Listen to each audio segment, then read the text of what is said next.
Nurses, what's the biggest medical lie you've ever seen? I helped my neighbors raise over $200,000 for their sick child, knowing the entire time that he was probably healthier than I was. I'm a pediatric nurse. I know what a sick child looks like, and it doesn't look like 7-year-old Leo climbing the oak tree in his front yard. His parents, Jessica and Mark, were masters of manipulation. They'd moved into our tight-knit community a year ago and immediately launched a massive online fundraiser. Leo, they said, had a rare and mysterious illness, a complex mitochondrial disorder that required experimental treatment in Europe. The story was perfect, vague enough to be unprovable and heartbreaking enough to open wallets.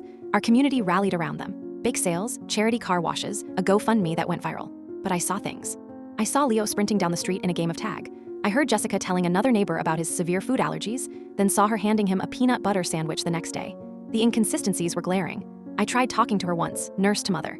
I used specific medical terms, asked about his specific symptoms, his treatment protocols.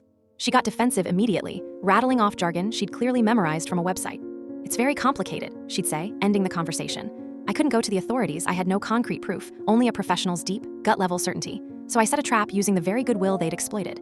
I went to the fundraising committee and proposed a massive going-away party, a final push to get them over their goal before their big trip. I spent 3 weeks organizing it. Everyone was involved. It was the biggest event our town had seen in years. At the party, the atmosphere was electric.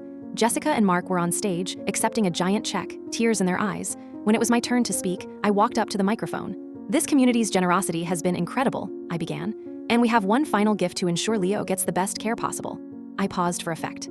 "We've used the final funds to hire a private medical concierge, a registered nurse from Johns Hopkins, who will accompany you to Europe, handle all the logistics, and document this groundbreaking treatment for the medical community."